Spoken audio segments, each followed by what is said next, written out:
Yeah. Yeah. Yeah.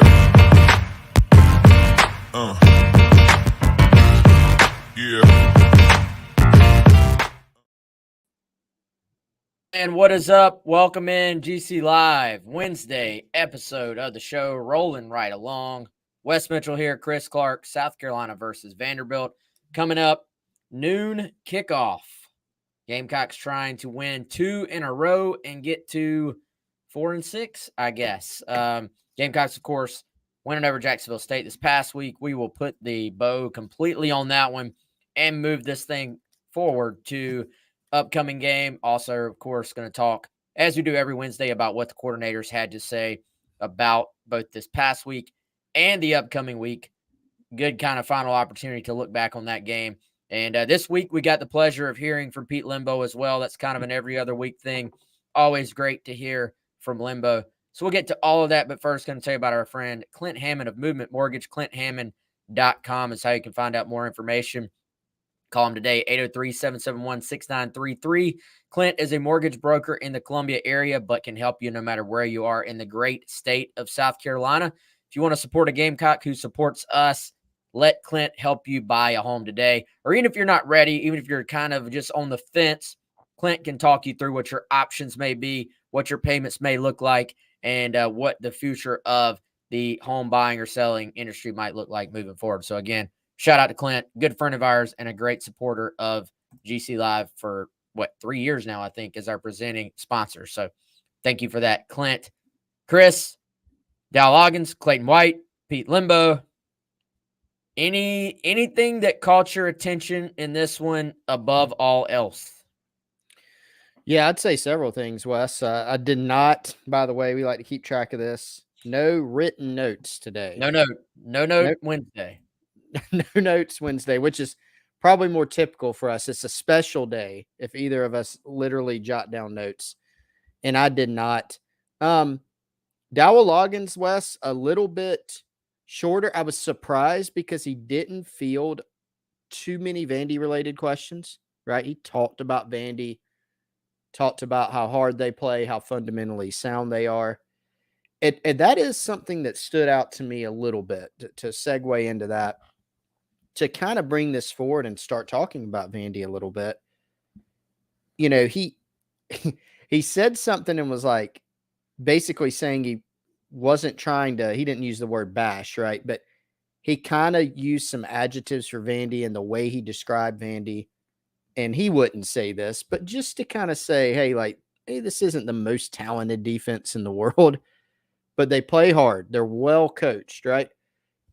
And he said that when you play a team like this, it's really about you as a football team and playing fundamentally sound yourself. He pointed out how Vandy, and Shane Beamer talked about this the other day, Wes has, I think they're second in the league in turnovers forced. And so that's an area that South Carolina, in which they've been really good offensively this year. They've not turned the football over at nearly as high of a clip as they did last season. I think Loggins and Spencer Rattler and the running backs all get a lot of credit for that.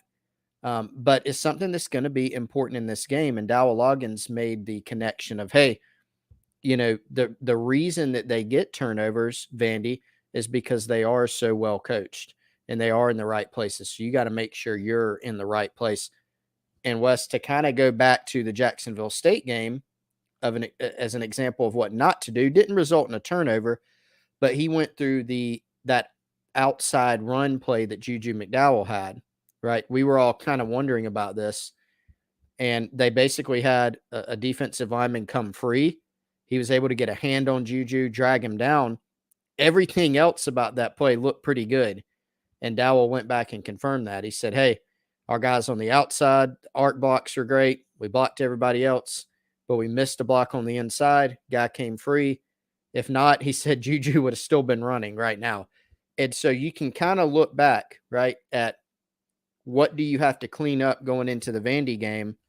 And it's just that, you know, doing the little things, making your blocks, playing fundamentally sound, because if you do that, this is a game that you can win because you won't turn the ball over as much and you'll be able to match up better with Vanderbilt. I thought that was a great reactionary quote about Juju from Dow. I think he'd still be running right now. And, there was, as always, something to kind of chew through there, I think, with everything Dow had to say. First of all, didn't that sort of feel a little bit like so the two parallels I can draw. It's kind of like the game manager tag gets put on quarterbacks, and especially these days when people hear game manager, there's a negative connotation to that. And it's kind of like when maybe you're about to try to hire someone and you're asking like how good are they at drawing? Like you're gonna hire them for a mural or something. How good are they at drawing? And they're like, oh, they're a good person. Oh, the And dreaded, they have a good personality. yeah, so that's the way that's honestly the way when they play hard and they're well coached. You're not telling me, man, this defensive front is really hard to block, or man, I don't, and I'm not saying that's the way Dow Loggins meant it, but just the reality is this has not been a very good Vandy defense. And, whenever you go into a press conference like this, you're not going to sit there and bash them, but you're maybe grasping a little bit to find some good things to say. And, finding out, hey, they do force a lot of turnovers. That's obviously a positive. That's something they can point to. And, you can guarantee Beamer going into that Tuesday presser, he's going to have done his research and he's going to find something positive to point to, Oh, he about the started opponent. talking about. I went back and compared notes, Wes. I mean, his was now Georgia's win over Vandy this year was a little sleepy, 37-20. But one of his points about that game, hey, Vandy was up 7-0 in that game, and then hey, they have a defensive end that's 6'6" and this, and I'm not sure if the guy even starts, but he is on the team, right? So you got to grasp a little bit more. Contrast that with what we heard about Texas A&M's defense, or what Dow Loggins said about Georgia's defense. He's talking about half of them play for the Philadelphia Eagles, that type of thing. It is a little different, but therein, Wes, lies a very, very easy key to the game. So I'll go ahead and say it's going to be one of mine, and people are going to roll their eyes to say, it's one of those ones you could use every week. But not turning the football over, that's the key to the game. When you're favored, when you're playing a team that hasn't been great defensively by any means, but they have been pretty adept at getting turnovers, there's your formula, right? Don't turn the football over, and you're going to have an opportunity, especially at home, to move the football and have success. If you do turn the football over, there's your recipe for an upset. So early key to the game, I was thinking anyway, but then after hearing Dow Loggins speak, I'm even more, convicted of that. Yeah, man. So obviously you go into this one, you're favored. You feel pretty good, even within the context of it. It's a disappointing season. You feel good about South Carolina matching up. The game is in Columbia. It actually, the line is very similar to last week, even with it being an SEC team. It's very similar to the line as far as the Vegas odds go, as you saw with Jacksonville State. So I think the question for South Carolina is just, are they going to go into this game kind of like last week, where you had some opportunities early on to extend this lead out and have a much more laid back Saturday in Willie B, versus letting Vanderbilt hang around and letting them sort of, you never want to put yourself in that position where one bust could lose you the game. And that was the danger that South Carolina put itself in with Jacksonville State driving. Just one secondary bust, one guy trips, dude. I mean, we're talking about human beings. One guy, the old turf monster that gets you every now and then. They got Xavier. Yeah, one DB Yeah.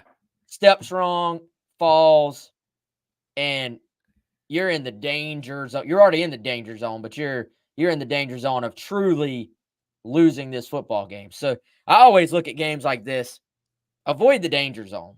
And the Yes. way to avoid the danger zone is just to step on them when you have the chance. And I think I use that exact terminology going into Yeah. last year. The chance was there, but it didn't happen. And I think this is once again a defense that you're facing at home that the offense should be able to score some points this week. I thought they really left some stuff out there this past week. Can you execute a little bit better? The never ending story. Can you just roll the same, for the most part, 5 offensive linemen out there, man? I mean, I borderline, like, not that I was laughing at anyone getting hurt. Nobody take this the wrong way. Yeah. But I borderline just started chuckling to myself when I see somebody tending to an offensive lineman, because I'm just like, these guys are so just snake bit right now when it comes to Yeah. injuries to that one position. And it's like, all right, can you just roll the same 5? Now it seems like they're kind of wanting to rotate Kaysen and Tree out there at left tackle. Kind of interesting also, Chris, if you go by PFF, Tree responded with by far the best game of his career as far as PFF grades. Graded out at 90 There you go. this past week. So kind of funny, little increased competition. And then boom, now the competition you faced maybe has something to do with that too. But anyway, I'm getting off track here. Can you go out there and, for the most part, have your pieces available? We know DeCarrion Joyner's not going to be available, but we'll see on Trey Knox. But can you just find some continuity on offense against a defense? I'm going to pull up the numbers here while you talk, but just Vandy not statistically a great defense in a lot of categories. Yeah, they're not. I mean, the turnovers have been, it's like a not good defense that's been quite good in a particular area. So for South Carolina, that's the area where that is your absolute priority. You cannot let them, turn the football over on you. That's the area that you obviously have to avoid. I think you make a great point, Wes, and you've got to do what you didn't do last week, which is jump on this team early. We went over all the missed opportunities against Jacksonville State. The defense actually played well, not in that game. The Gamecock defense, they played well early, though, right? They got a 3rd and 1 stop. They got multiple other stops. The offense, South Carolina offense, scored on their first possession. It was a dream start, but the offense did not capitalize early when the defense did get stops. And then both sides started sputtering. And then you had some special teams issues and some penalties, and things just started piling up. Wes, I mean, to your point on kind of waiting on that last drive against Jacksonville State for, watching for a bust, that wasn't something you had to imagine, right? That wasn't like a nightmare. I mean, it would have been a nightmare scenario, but it's something we've seen. It's something we saw in the game. We saw a Jacksonville State guy catch a ball with one hand and then, bounce off of 2 Gamecock defenders who ran into each other. We saw a 3rd and 2 ball thrown over a couple defenders' heads. Like, we have seen that. And so those are the situations you have to avoid where you're vulnerable. You have to be able to play better complementary football. Shane Beamer talked about it on Tuesday, the notion of complementary football. You got to be better there so that you're not so overly reliant on, if we don't get this 3rd down stop, it doesn't look very good, right? Or if the offense doesn't pick up this 1st down in the 1st quarter, then you got to give the ball back to the other team. Jump on them early, take advantage of your opportunities, and go into the 4th quarter feeling really good about this game. That would be your dream scenario. Yeah, man. I think if you're sitting there looking at this game and you'd love, and again, we're probably getting way far ahead of ourselves, but looking at the rotation early last week, I think we were going to see some guys in this game that maybe we haven't seen quite as much of this season. And I think the way the game played out, you go into halftime, you're up 7, but then instantly JSU scores in the third quarter after a turnover, and it's tied, and then JSU has the lead, and then we're on this faster clock these days, and you're going, man, we got to play our guys. We got to play our starters and our main rotational players. And so there was really no opportunity. It just felt to me like, we saw an early DJ Braswell appearance. We're seeing Taka Hemingway run the football in as a fullback, basically. And it just felt like a game where maybe some different guys were going to get involved. And then it quickly turned into, no, I got to just find a way to escape and win this game. So we'll see if there's some opportunities to rotate some different guys in, because you're at that point where everybody is kind of banged up, honestly. So it can be helpful to be able to rotate some guys, but you got to put yourself in a position to feel comfortable doing it. And then, hey, you can go make a mistake and it's not game threatening. Let's go back a little bit to what Loggins was talking about, Chris. How about his words about Luedecke? Like, I know those guys have talked up Luedecke, rightfully so, all dating back to the offseason, how hard he's worked. But just Loggins talking about how all the other young wide receivers can learn from Luedecke. How didn't he say he wants his kids to watch how Luedecke works? Yeah. I didn't think I made that up. And then just even talking about how they've tried to put him on a pitch count in practice this week, and it's like he's just not having it. They have to pull him off the field, and he's kind of reached the point one, as we just talked about. It's a grind of a season, and he's earned some snaps off in practice. And you're going, all right, man, let's just get you to Saturday. And he's saying, no, I got to get my work in. And so, Chris, talk about a turnaround though, man. Like, I'm not in any way dogging the early part of his career, but he was one of those guys that was kind of dinged up quite a few times, and they're all legit, but he has found a way to stay on the field, even when he's been. I mean, how many times this year, Chris, has he not been on like the injured list? But you can sort of see he gets hit and he's pulling himself up off the turf. You see him go to the sideline, and you're like, ooh, are they going to be without 17 the rest of this game? And then my man is back out there running 23 miles an hour a couple of drives later. XL is the new Brian Edwards, because you're going, oh man, Brian Edwards' ankle is cooked. Oh, touchdown. Like that is the full Xavier Luedecke experience. So, you're almost surprised he took that hit against Missouri on the kickoff. And you're like, oh, he's down. And I fully 100% expected him back out there. I mean, it was jarring to see him on the sideline, not in that game, and a little banged up, against Texas A&M, to where you're like, okay, he's not superhuman, right? He is still a human. But it has been a remarkable turnaround. He's always had it in him. And, man, he has just done everything the right way. And so it's easy to root for a guy like that. And, Wes, this gives me a great segue into a segment we haven't had here in a while. And I'm going to bring it back. I did not inform you, the producer, but I'm bringing it back. Gamecock Russ. Stat of the week. I've got one. And it's from our guy, Gamecock Russ. So very fitting. Xavier Luedecke's first 40 games at South Carolina, 35 catches, 345 yards, and 3 touchdowns.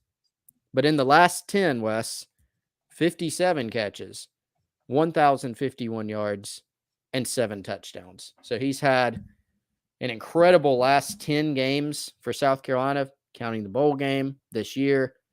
He's not done yet. And so looking forward to seeing what he has left. Yeah, it's been fun to watch, man. We've said it 100 times now, but just the latest example of why, hey, don't give up on a guy, especially when they look like Luedecke does and they have that physical talent that Luedecke does. I mean, we've said for quite some time he may be the most physically impressive guy on this entire roster. If you just sent an NFL scout to practice and you didn't give him any notes whatsoever, you didn't give him any background, 17s might be the first guy he starts looking at. And that was probably the case last year too, man. But I think we've seen the on the field, thanks to his hard work and the work ethic and all that. We've seen the on the field catch up to that natural, just God given ability, which it has been really, really fun to watch. I did think one more thing on Loggins, or maybe two more things. We'll see. I thought it was interesting him talking about Spencer Rattler and even sort of the discussions they've had about how you deal with the media and how you answer questions, and him saying, look, I believe in telling the truth when I'm standing in a press conference, and kind of just giving his thought process on that. And the cool thing about that, I think, from where we're sitting, Chris, is as Loggins said that, you're not rolling your eyes, right? Like, Yeah. I feel like there's some guys that could sit there and say that, and you're just like, dude, you don't even believe what you're saying. And so for him to say that, I was sitting there going, yes, the approach he says he takes is what I think we've seen all year long from Loggins as he talks every Wednesday. And that is that he tries to, the Juju McDowell thing. Hey, coach, what happened on this? Oh, well, yeah, we had a bust inside, had a combo block, we missed it, and he's still running. Just giving honest answers when you can. And I think there's an acknowledgement from the media. We know you can't tell us everything. Fans know they can't tell you everything. But are you trying to teach me something? Are you trying to educate the fans on your thought process? And so I appreciate that. I appreciate that approach. And I think Loggins once again sat there and did that very thing. Yeah, he had another line too, Wes, that I thought was great, and he basically said, "Hey, I appreciate the questions that you guys ask, but you ask them in a way where you're trying to get the information, but you're also not being a prick." Is what it's the exact word to use, actually. And there's been a lot of talk, Wes, about what coaches should say in press conferences, and if you're one of those people that says the media doesn't ask hard questions, coaches don't answer questions, they're not going to say anything or whatever, Dowell Loggins is, I think, a really good case study because every week he comes in there, you're going to learn something. Oftentimes, you're going to learn something philosophical about like offense and play calling, team building, but you're also going to learn some more like granular things about offense and get some answers. I mean, Wes, heck, probably one of the more honest things he's ever said, I thought, are a great example of this, is when he was talking about, midway through the season or so, hey, there's some guys out there that are just good enough to get you beat. And now he didn't start saying, now let me list them for you, and start saying, it's this guy, this side, this guy. But he was honest enough to say, hey, this is something we got to look at. This is something we are looking at, and here's how we're going to fix it. So I think he does a great job of walking that line. And I know this doesn't have anything to do with what actually happens on Saturdays, right? He could be, Gamecock offense could be scoring 60 points a game or 0, right? And if they're scoring 0, nobody would care about any of this that we're saying. But it just illustrates, I think he does a great job of walking that line between giving the information and giving it to us in a way that's honest, but isn't throwing people under the bus. And I think that's a great approach. Yes, a great quality, man. Very good approach. And you know who else has a great approach, Chris? Yeah, my buddy Trey Harrell. If you didn't do that segue, Wes, I was actually going to do it. So we were on the same page there. And Trey Harrell has been voted the best personal injury attorney by the readers of the Post and Courier. So congrats to Trey for that. Bigger congrats to his clients, his past clients, his future clients, because that means they're getting great service in their time of need. Now, Trey Harrell helps folks who have been unfortunately injured in auto accidents all over Gamecock country and all over the great state of South Carolina. And of course, we hope And Trey hopes that you aren't ever injured in an auto accident. But if you are, if you have a friend or a family member who has been in an auto accident, has sustained an injury, you need somebody on your side. Don't want to go at it alone. You want to find an attorney, a personal injury attorney who's going to fight for you, who's going to fight to get what you deserve, and find an attorney who helps. Remember that Trey helps. There you see it if you're watching on the video stream at Trey Helps on Instagram, Twitter, or on TikTok. Lots of helpful tips, lots of cool stuff from Trey on social media. You can also visit his site at attorneyharrell.com. Best personal injury attorney as voted on by the readers of the Post and Courier at Trey Helps on social media. Appreciate Trey Harrell helping us bring you GC Live a couple times a week. For sure, man. Appreciate you, Trey. And let's move along, Chris, to Clayton White and the defense for South Carolina. And, I thought there were some things in there too. I thought it was interesting. Just one thing saying there is no time to get mad about the defense. And I think he's one of those guys, Clayton White, very down to earth, very matter of fact about things. And I think just sort of that kind of speaks to who he is, I think, in that he said every ounce of what he's doing right now is put in to the football program and his family. So you can sit there and feel sorry for yourself about the defense not being great this year, feel sorry for yourself about third down defense, or you can keep working and trying to fix it. So I know there's probably some people out there that have given up on this defense. I don't think in the room that they've given up. I think there's still been good effort. I think for the most part, there's been some positive moments the last few weeks, but the key and the key to good defense in general, man, you gotta put it together more consistently. Like I think inside the building, you're saying we have to do this more consistently. But generally, the difference between a good defense and a not very good defense is can they do it consistently? Like that is the point. I think so. Vanderbilt rolls in, man, with an offense. They've got some unique pieces. They've got some wide receivers. They've got some, the Shepherd kid is really good. They rotate quarterbacks.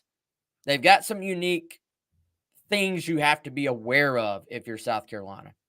But also, this is an offense that has not been particularly successful overall this season.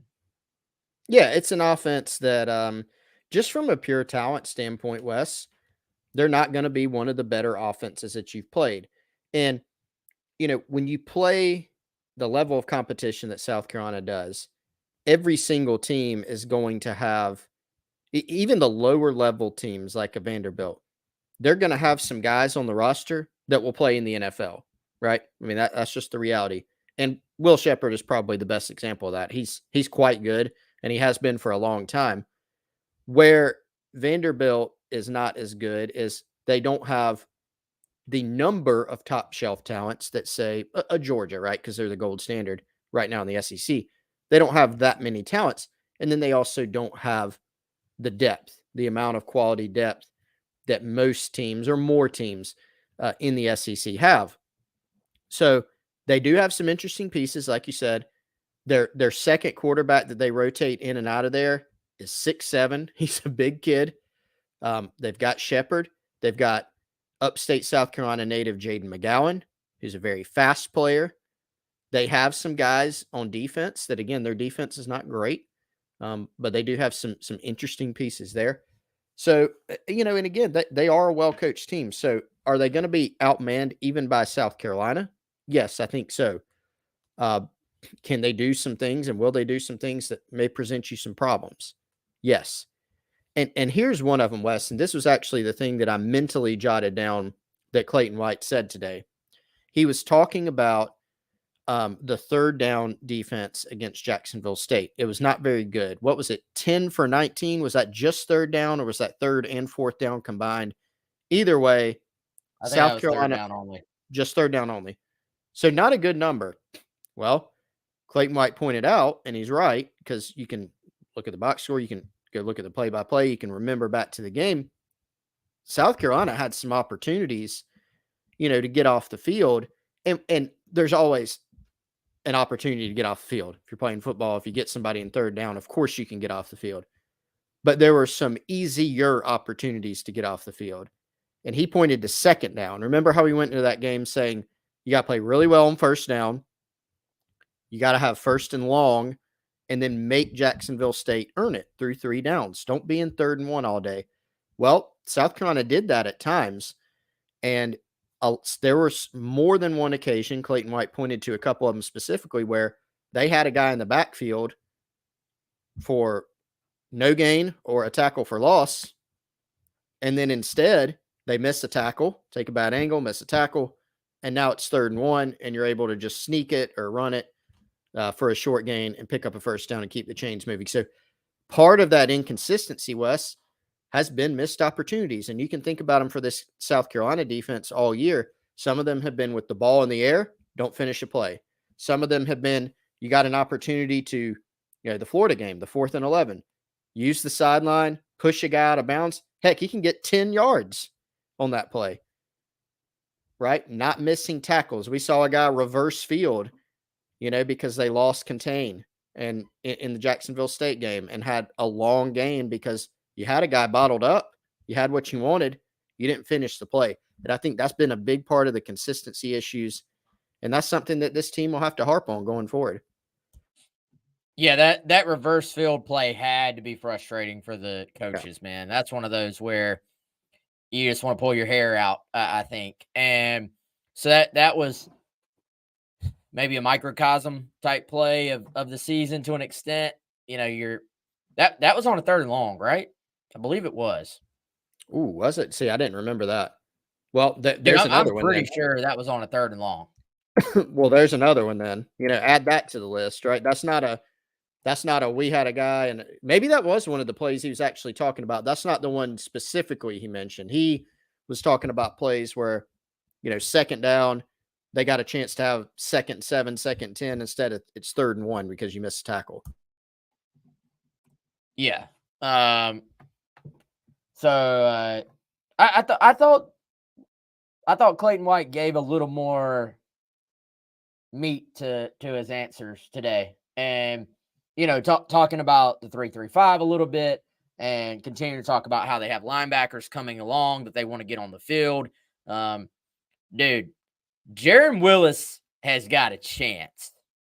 Like that dude, he moves differently. I feel like there's some quick twitch in Jaron Willis, and there's some thump, there's some aggressiveness.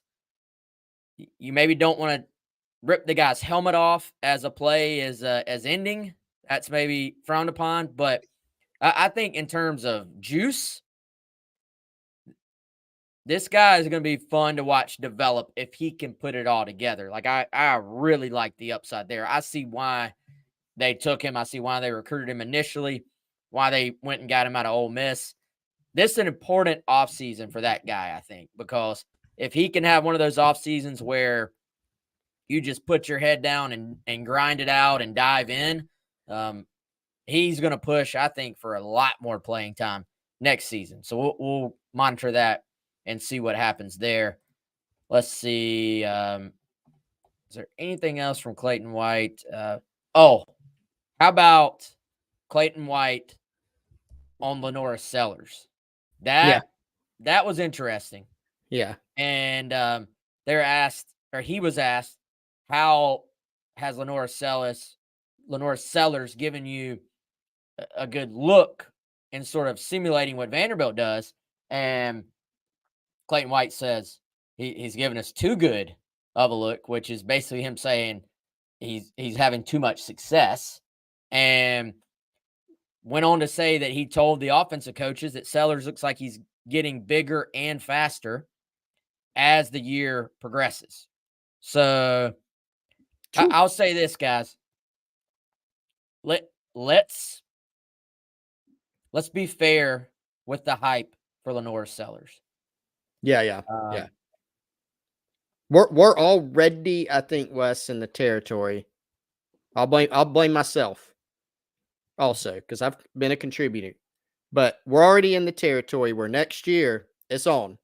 right? There are already some people, and we know this is true, that if he doesn't come out next season and he's not on the Vegas Heisman board by week 3, what's going on, right?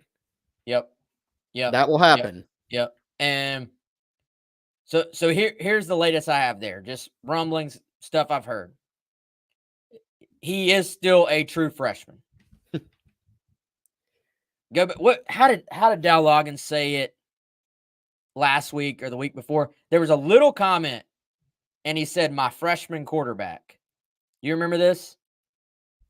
Vaguely. You don't remember how he said it? I don't remember how he said it. But it was just a reminder.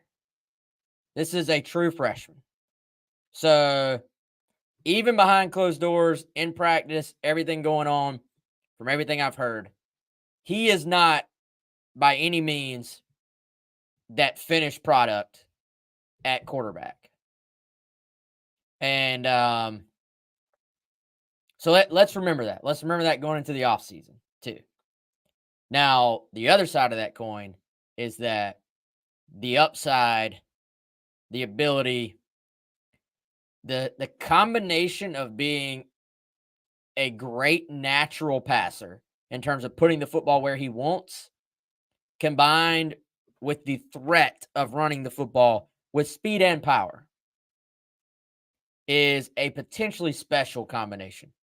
So both those things can be true. Both those things can be 100% true. He may not be ready to go be the guy right now, but the upside, the potential, the excitement surrounding him is still there. So I've said all off season, I've said multiple times during the season, I would love to see a seller's package. Yeah, I agree. This, Especially, yeah. I mean, so general point on him to add to the arm talent and the ability to pick up yardage with his legs, explosive plays, short yardage. He's also just a very confident. I would even go as far west as to say audacious player. Like he'll let it rip, and keep in mind that with him being young, that can get you in trouble sometimes at times, right? So very confident, very smart. And as he continues to progress, it's going to be fascinating. I think, Wes, I've honestly been a little bit surprised that we haven't seen more of Sellers. I think it makes a lot of sense. Now, you're the red shirt tracker guy. 1 game this year, right? He can play in 4. Some people have already asked us if South Carolina makes a bowl game, could freshmen play in 5? Answer is technically no, not right now. Last year, the NCAA granted a waiver for all freshmen to be able to play in up to 5. In other words, the bowl game didn't count, right? So we don't know. He could play in these next 3 games and still redshirt. Then we'll see about the bowl game. Will he? I don't know. South Carolina's Wildcat quarterback, DeCarrion Joyner, is now on the shelf. South Carolina also, and I'm going to be a little bit brutally honest with this, and it's probably not fair in some ways. South Carolina really doesn't have a 3rd and 2 play right now, offensively. Not a consistent one, and so is that a fit? To me, it is, but we'll see. I don't know. yeah, I think, and you could play him in all 3 if you really needed to, if you really wanted to, and still he'd be a red shirt. And we'll see what happens with the bowl. I think if there's a bowl, you're probably, unless you're sure that waiver is going to exist again, you're probably saving that one for the bowl game potentially. But anyway, we're getting again well ahead of ourselves. By the way, so I did just put out the new redshirt tracker, and there's really, Chris, only a handful of guys that this is even a conversation for at this point. And Sellers at this point, you're redshirting him, right? Like if you've played 1 game at this point, that guy is redshirting. And so there's a bunch of guys that it's just already apparent they're going to redshirt, or they've already just gone over the threshold. So Kilgore, Harbor, Judge Collier, Desu, those guys are the true freshman scholarship players who have played in every single game so far. Then next on the list, you got Tree Babalade, Pup Howard, Tro Ball. They've played in 8 of the 9 games. Then you have Tyshawn Russell, who has played in 7 of the 9 games. So those guys, over the threshold, end of story. They'll be sophomores next year. Already locked in.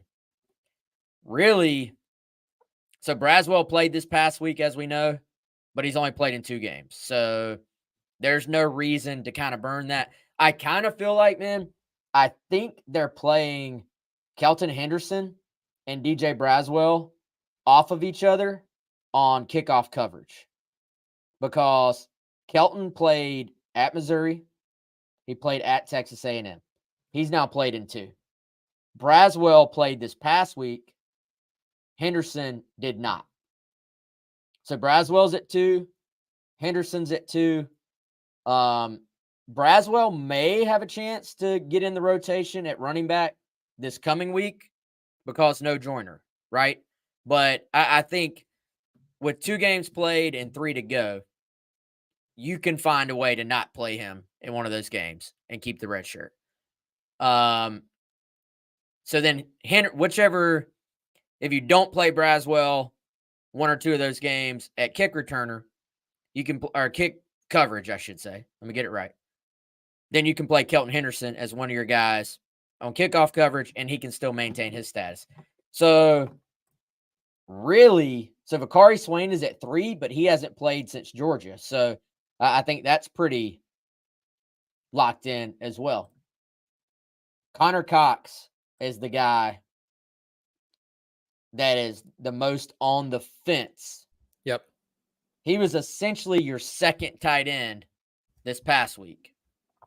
Now, he's at 3 games played because he played in special teams, or played on special teams at A&M. So if you really wanted to sort of kind of try to thread the needle, you could maybe make it happen, or you just say, forget it. He's going to go over the 4.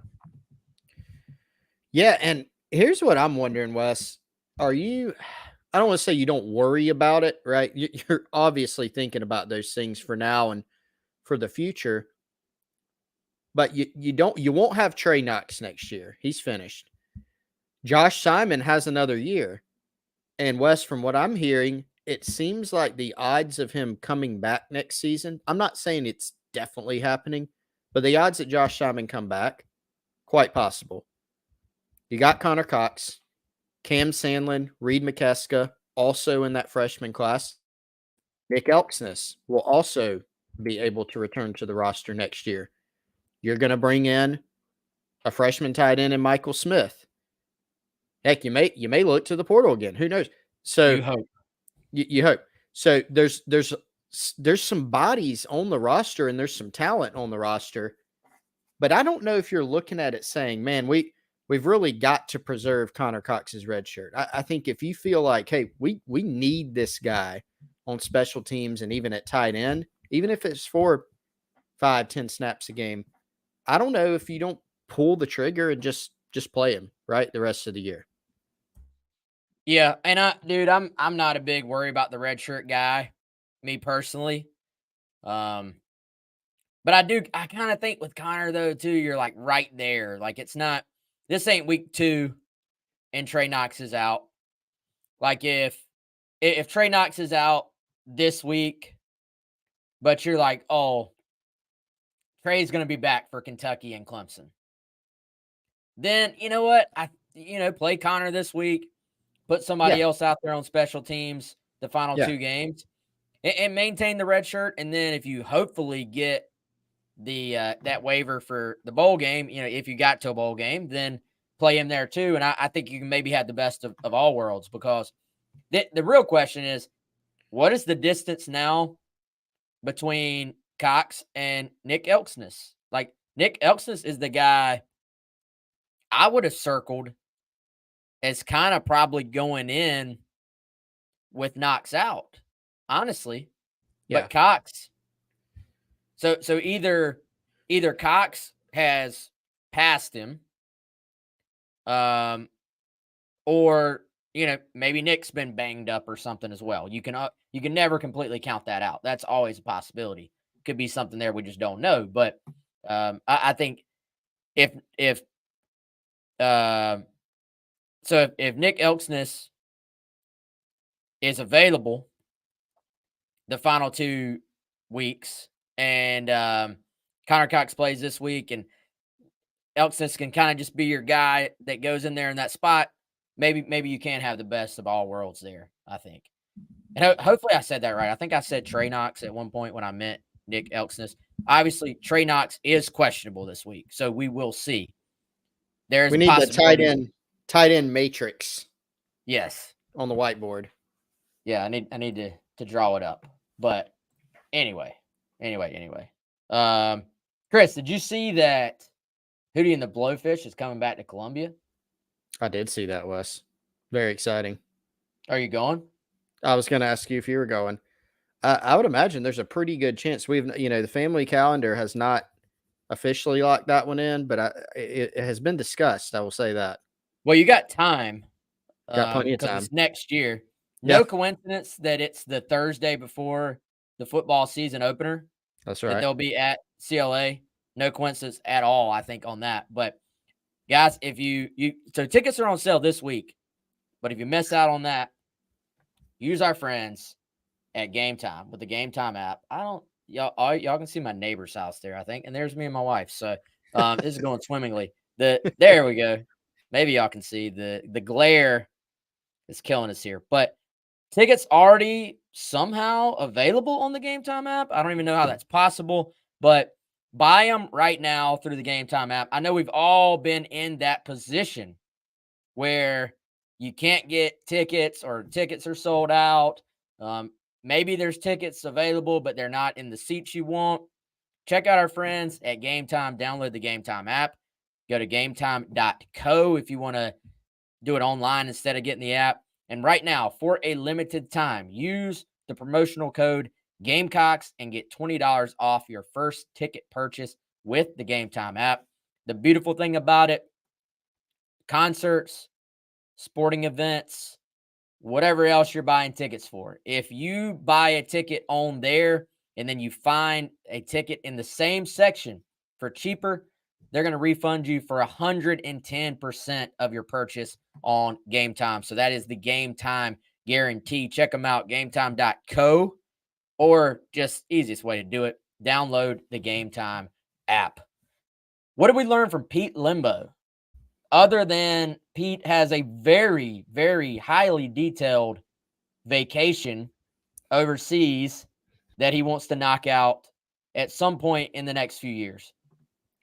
Yes, speaking of matrices and itineraries, I'm sure he's got that one all planned out and drawn up. I think, Wes, first of all, I missed a little part of Pete Limbo. Did he address the fake punt from last week? First of all, how dare you?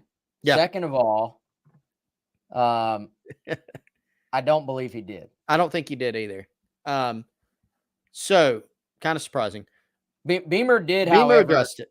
Said that was a bad call on his part. Yes, he addressed it. So Pete didn't. That's fine. He might have said the same thing.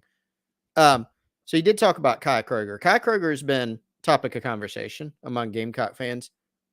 Here's the thing. I think that Kai set the bar. We've used the victim of your own success phrasing this year with some people, Gamecocks, non-Gamecocks. I think this certainly applies to Kai. He was so good at the end of last year that I've said this before, like the Clemson game is what everybody has is there. This is Kai Kroger. This is the full experience. And he's obviously capable of doing that. Even for him, last year, as good as he was, that one game was not quite the norm. He was still fantastic for the entirety, basically, of last season. Has he taken a step back in consistency? Yeah, sure. I think so. And Pete Lembo, spent some time today talking about him, um, talking about some things that they've been working on in practice to kind of rekindle that consistency. I think Wes, he's not been like as bad as people have made him out to be this year. Is the interesting thing, because I do think they're measuring it up to that standard of the Clemson game from last year. Has he had some bad punts that he would like back? Yes, I'm sure. But he did spend some time talking about Kai, some of the things that they've been working on in practice, and just trying to get him there. And Pete Lembo still seems quite confident in Kai Kroger. Yeah, for sure, man. I was just looking it up there. Kai 5th in the SEC in punt average.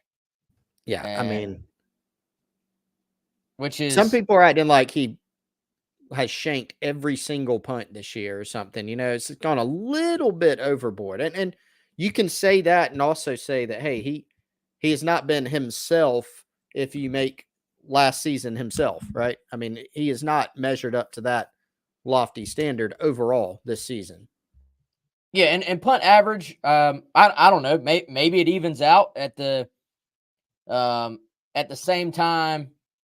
And see that, never mind. I'm not going there. But I was about to address a comment, but I'm not. Punt average at times, especially for a game, maybe isn't the best way to determine it, because sometimes you're trying to down a punt, right? So you could have a punt average in a game of 40 yards, and you may go back and look, well, he pinned them inside the 20 every time. So I don't know, Chris, even within special team circles, do they look at net punting the most? Do they look at just hang time? Do they look at actual distance? I don't know. But if you want to just use this as your comparison point for Kai, the rest of his career versus now. And so this year, again, 5th in the SEC, 43.49 punt average on 43 punts. Well, go back to last year, and absolutely, there is a drop off. Nobody's saying there's not. Last year, he was the top punter in all the SEC in punt average, 46.12 yards per punt, which actually, weirdly enough, would have put him 4th this year. And but Chris, you go back to 2021, his average was 42.8.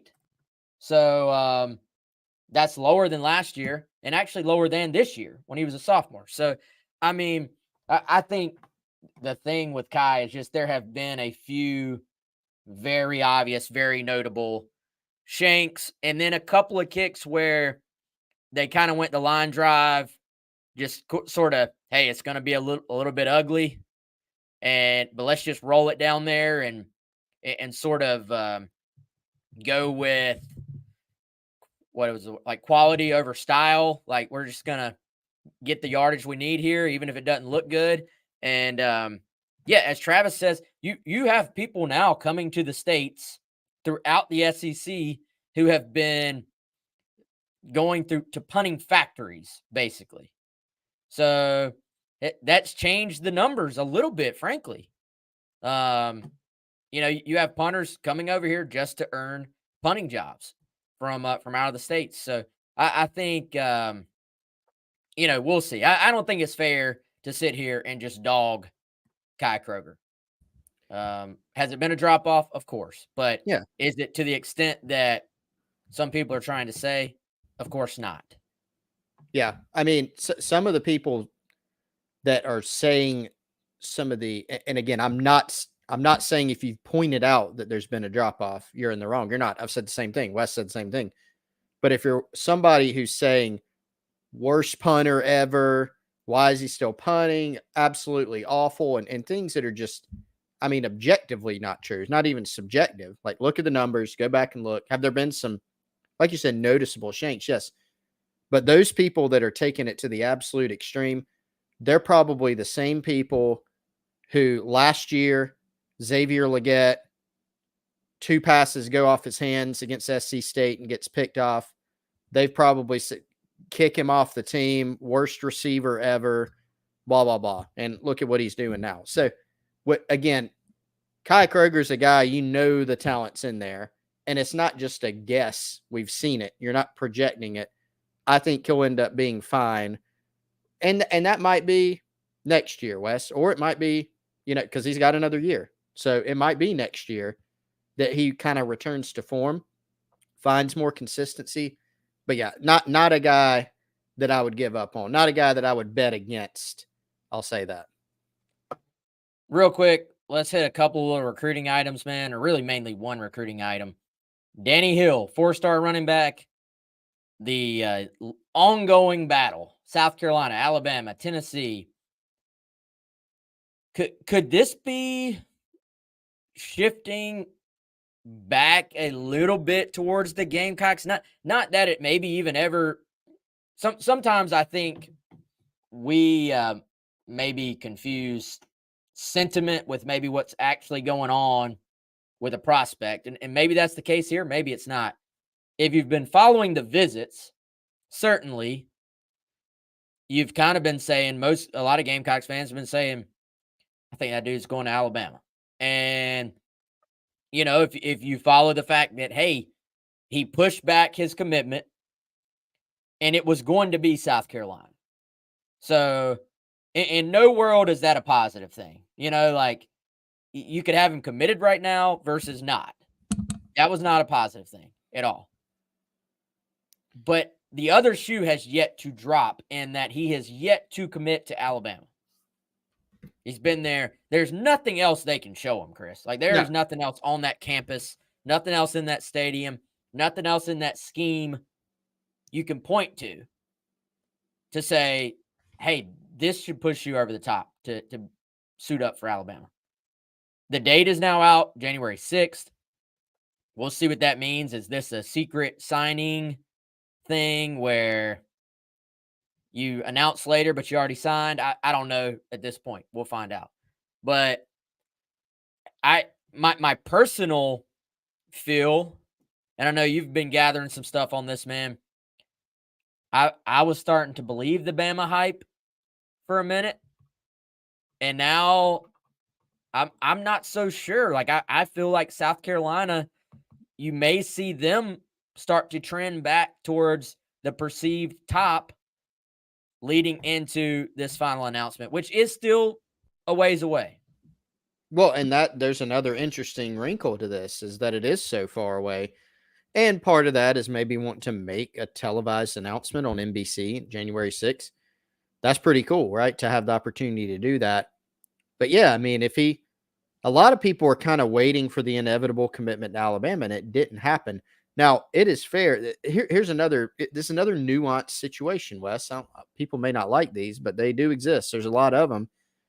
And the outward signs for South Carolina have not been great in some ways. And those are pushing back the commitment, the very public statements that his father have made, very public, stating his preference for his son to go to Alabama. Can't ignore that. That's a big part of this.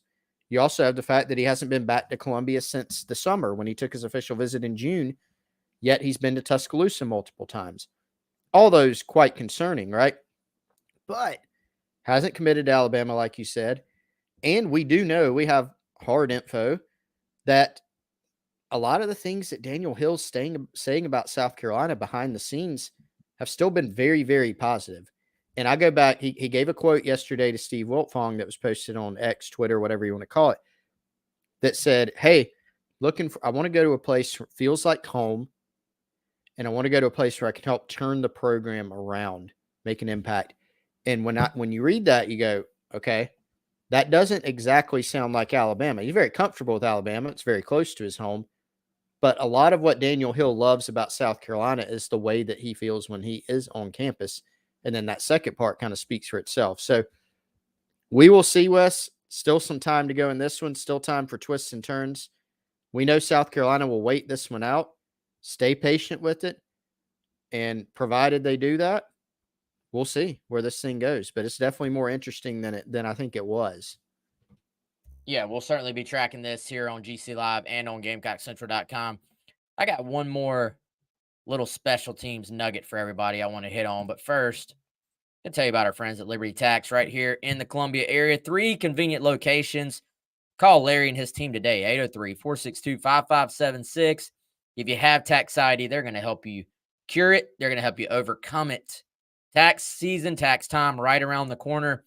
And maybe before you actually get into next year, 2024, there are some things you could maybe even do to try and put yourself in a better tax position for next year. If you want to talk about that with Larry and his team, give him a call today, 803-462-5576. Again, 3 convenient locations right here in Columbia. I'm going to go ahead and apologize first and foremost for the quality of the picture I'm about to post. But there was an interesting wrinkle from this past week that I was very just curious to talk about. And Chris, I saw some people complaining about the ESPNU broadcast during the game. And I was like, man, it can't be that bad. Then I went back and rewatched the game, and it was like they're different cameras or something. It's a different feed than the other ESPNs.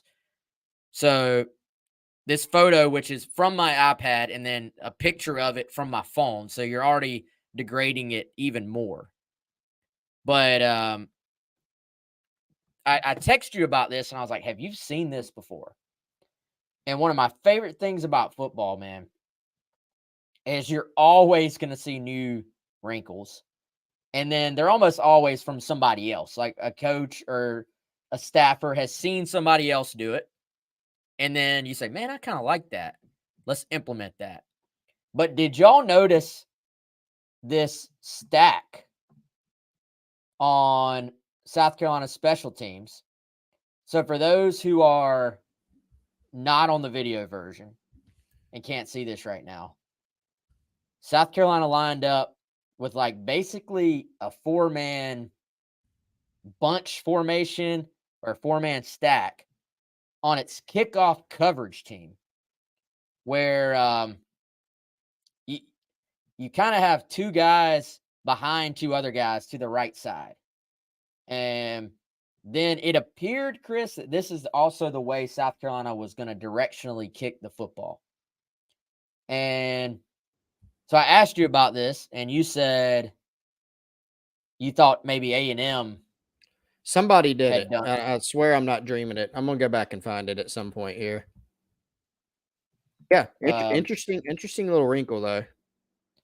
So maybe, I don't know, if you're a coach out there who happens to listen to us or you happen to be watching, shoot me a message. I'm just always curious to learn about this stuff.